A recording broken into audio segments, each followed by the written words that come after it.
Entre todas as histórias fascinantes da Bíblia, há uma que continua a intrigar milhões de pessoas ao redor do mundo: a história da serpente do Jardim do Éden. Mas quem era essa serpente? Por que ela estava lá? E o mais importante, o que ela realmente representava? Hoje, nós vamos mergulhar fundo nessa história enigmática e explorar interpretações simbólicas e, claro, muitas perguntas que ela ainda levanta. Para começar, vamos relembrar a história que está no capítulo 3 do Gênesis. Tudo começa no Jardim do Éden, onde Deus colocou Adão e Eva. Eles podiam comer de qualquer árvore, exceto de uma, a árvore do conhecimento do bem e do mal. Mas é aqui que surge a serpente, descrita como a mais astuta que todos os animais do jardim. E ela se aproxima de Eva com uma pergunta provocadora.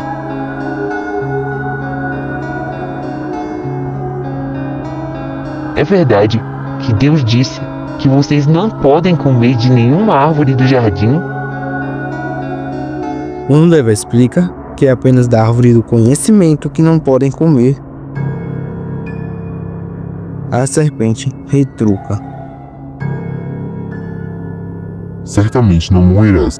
Deus sabe que no dia que comerdes, vossos olhos se abrirão, e sereis como Deus, conhecendo o bem e o mal.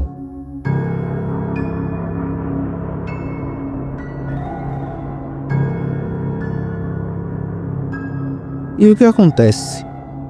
Eva, convencida, come do fruto proibido e oferece a Adão. E é aí que tudo muda.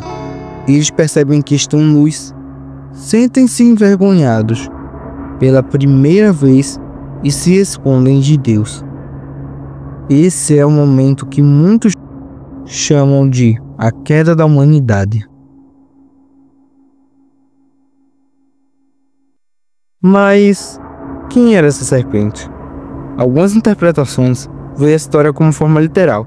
Nesse caso, a serpente era simplesmente um animal falante criado por Deus, que foi usado como instrumento de tentação.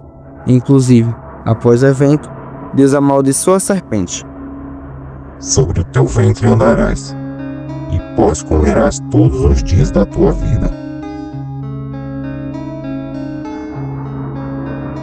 Uma das interpretações mais difundidas entre os cristãos é que a serpente do Jardim do Éden não era apenas um animal qualquer, mas uma manifestação direta de Satanás.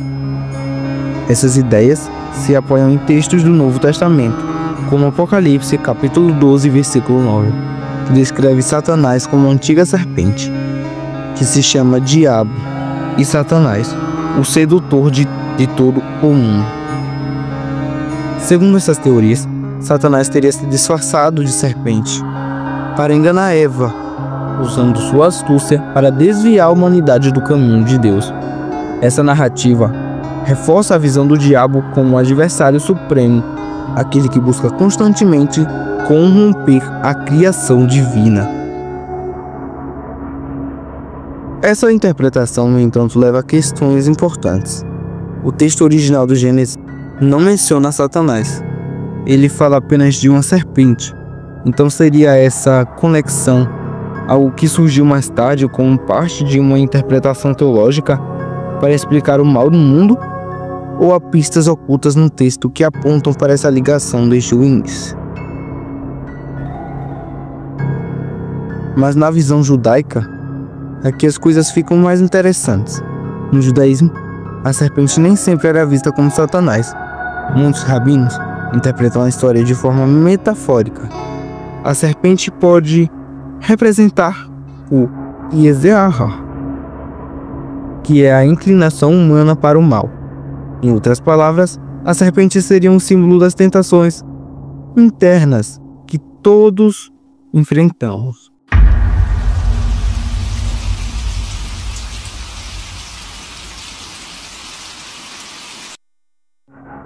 Mas evidências concretas que podem mudar tudo que muitas pessoas pensam sobre a serpente do Jardim do Éden.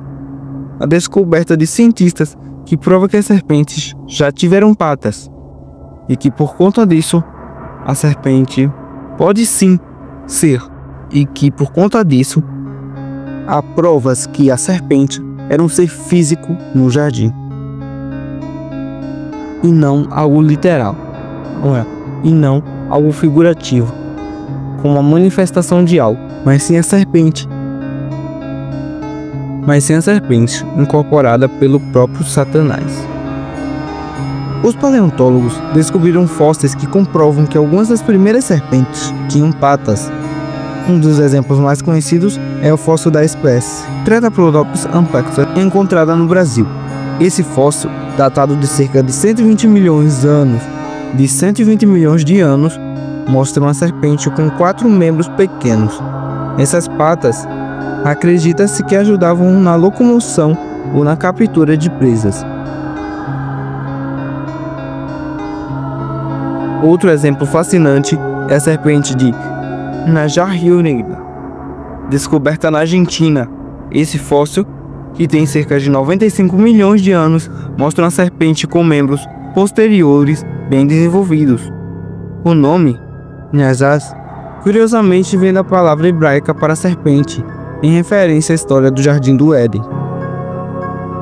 Mas não são apenas os fósseis que nos revelam esse passado. Estudos genéticos também confirmam que as serpentes possuem genes relacionados ao desenvolvimento dos membros. Esses genes estão desligados nas serpentes modernas, mas ainda existe no DNA delas. É como se fosse uma memória genética de quando seus ancestrais tinham patas. Curiosamente, cientistas já conseguiram ativar esses genes em experimentos com embriões de serpentes modernas, o que resulta no desenvolvimento de estruturas semelhantes a patas. Agora pense nisso. A narrativa do livro Gênesis diz que, como punição, a serpente foi condenada a rastejar sobre o ventre. Será que essa história reflete um conhecimento antigo transmitido oralmente sobre o fato de que as serpentes já tiveram patas no passado? Isso é uma coisa que intriga muito os ateus, e principalmente as pessoas que não acreditam que as serpentes tinham patas. Mas as evidências científicas provam que a Bíblia não foi um mito, mas sim uma realidade. E a cada dia que se passa, estamos cada vez mais próximos de provar, além do que já foi provado, que tudo que está na Bíblia aconteceu e ainda acontecerá.